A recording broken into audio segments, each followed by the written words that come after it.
Est-ce que tu savais qu'actuellement au cinéma, il y a un film qui a été shooté avec un Sony FX3? Ceux qui ne savent pas, c'est le film qui s'appelle The Creator. Oh mais non. C'est un film de 80 millions. Ne pas s'énerver, ne pas s'énerver, ne pas s'énerver. Ah, la caméra. L'objet qui fait chavirer le cœur de tous les vidéastes.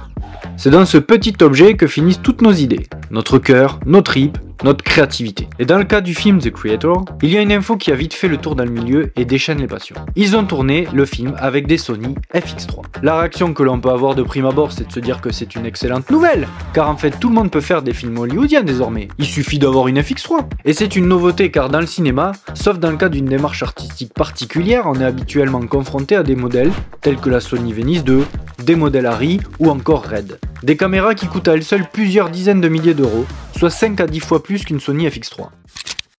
Ça m'a toujours fait philosopher les week-ends pluvieux. Qu'est-ce qui justifie ce choix technique alors? On pourrait donc tous avoir des images hollywoodiennes avec nos caméras hybrides, et même avec nos téléphones. Au fond, je connais déjà la réponse, mais cette actualité elle est parfaite pour traiter le sujet. J'ai donc décidé de mener l'enquête avec vous. Par chance, il y a beaucoup de ressources facilement trouvables entre les différents articles de presse spécialisés, les interviews et les différents éléments de promotion du film. Tout d'abord, il faut savoir que c'est un film à budget modeste. Oui, 86 millions c'est une somme, mais modeste pour le cinéma. La promesse est cependant très belle car Gareth Edwards a signé des films tels que Rogue One, mais aussi Godzilla. Deux œuvres que j'ai personnellement plutôt appréciées. Pour The Creator, les équipes de tournage ont été réduites au maximum pour réduire les coûts de déplacement, et il en a fait de même pour le matériel. Le plus souvent, les scènes qui ne nécessitaient pas beaucoup d'acteurs ont été réalisées comme pour un film indépendant, avec seulement le réalisateur, le ou les acteurs concernés, et une poignée de techniciens. Et on en vient donc au choix de la caméra. Gareth Edwards a donc opté pour cette FX3, la fameuse, car elle est légère et très transportable, et surtout très facile à mettre en œuvre. On est très loin d'une grosse Bertha qui nécessite plusieurs opérateurs qualifiés et une installation matérielle lourde et encombrante. Pour être réactif, il avait prévu plusieurs setups de FX3 prêts à tourner, et il utilisait celui le plus adapté à la scène en question. Il a donc préféré multiplier les setups que d'utiliser des caméras plus adaptables au travail en équipe.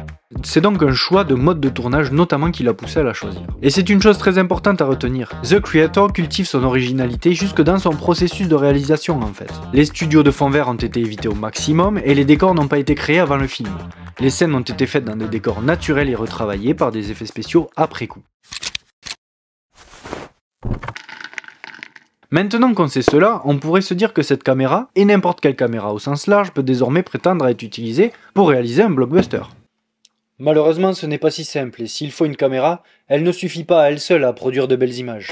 Un capteur sans optique n'est rien, et c'est même l'optique en question qui va révéler le caractère d'une image. Chacune ayant une particularité, dans le cadre de The Creator, ce sont des atlas qui ont été utilisés. Des optiques anamorphiques très répandues sur les tournages de films, qui coûtent chacune plusieurs milliers d'euros. Et ce n'est que le début, que serait une image sans le travail de la lumière. Même si certaines scènes sont faites en lumière naturelle, ce sont là encore des setups extrêmement coûteux, que ce soit en termes de matériel, mais aussi de logistique et de moyens humains.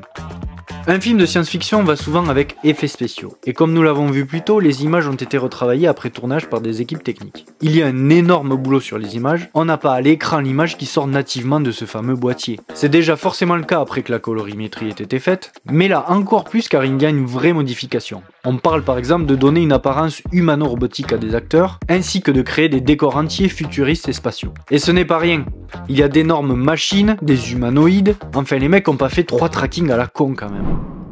Finalement, le postulat est assez simple, et notre enquête semble se diriger vers une solution plutôt... Je sais pas comment finir cette phrase, elle est beaucoup trop compliquée pour moi. Mais je répéterai jamais assez que ce n'est pas le matériel qui fait la qualité d'une œuvre. Factuellement oui, The Creator a été tourné avec une caméra plutôt accessible au grand public, en tout cas du grand public averti. Néanmoins, ce n'est clairement pas la caméra qui fait une belle image. Elle en est l'outil qui va l'enregistrer, mais ce n'est pas elle qui va définir sa qualité. Il faut donc avant tout prendre en considération tout ce qui lui permet de capturer les informations, et c'est sur ce point que l'on peut dire « mon cul sur la commode ». Une Sony FX3 ou n'importe quelle autre caméra, même si ça en fait partie, ça ne permet pas de faire un blockbuster. Si on se focalise sur l'image, on a bien vu que la caméra ne suffit pas, et le tapage qui se fait autour de cette actualité, si on n'est pas un peu averti sur le sujet, est assez hors contexte. Je trouve que Sony le met extrêmement en avant auprès des vidéastes, et même des vidéastes le mettent en avant pour justifier la qualité de leur travail auprès des clients ignorants. Au pays des aveugles, les borgnes étant rois... Ça me dérange profondément qu'on mette une caméra en avant pour justifier une qualité particulière. Pour preuve, on a déjà vu des choses magnifiques faites avec seulement un téléphone, et à l'inverse d'énormes bouses produites avec des caméras hors de prix.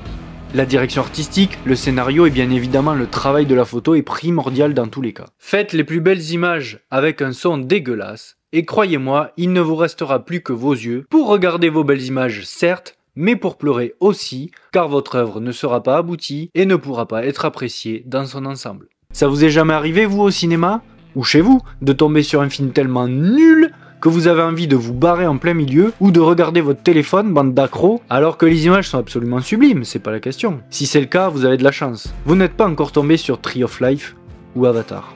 Le choix d'une caméra doit résulter plus d'aspects logistiques qu'artistiques. C'est vraiment ce qu'il faut retenir de cette enquête. Ça ne veut clairement pas dire que la FX3 de Sony n'est pas une bonne caméra, bien au contraire. Mais ce n'est pas elle qui fait que l'image est belle, pas seulement elle. Et pour le coup, The Creator est un film qui à mon sens a techniquement réussi son pari. Gareth Edwards dans la science-fiction est un réalisateur qui a pour marque de fabrique entre autres de faire des films avec des budgets limités qui donnent l'impression d'avoir été faits avec d'énormes budgets. De Monsters en passant par Godzilla, et encore Rogue One comme on l'a évoqué tout à l'heure. C'est un roi de la débrouille qui sait mettre en œuvre des moyens adaptés pour parfaire son œuvre avec une enveloppe restreinte. De la contrainte naît la créativité et il en est un parfait exemple. Les choix techniques que l'on a évoqués sont payants, l'image est réussie et le choix qui a été fait est donc judicieux. Je vous invite à aller dans ce sens pour vos productions. Intéressez-vous aussi à la science-fiction, qui est un genre particulier qui mérite d'être vu, surtout quand c'est réussi. Et si vous vous intéressez au cinéma et à la technique, c'est le moment de me rejoindre sur Instagram. J'y partage mes avis, des astuces et des actus. Le lien est dans la description et je vous invite à me rejoindre dans la vidéo qui s'affiche actuellement à l'écran pour en apprendre plus sur le tournage. Faut que j'arrête de boire autant sur mes tournages, hein. Je pisse un bol à chaque fois.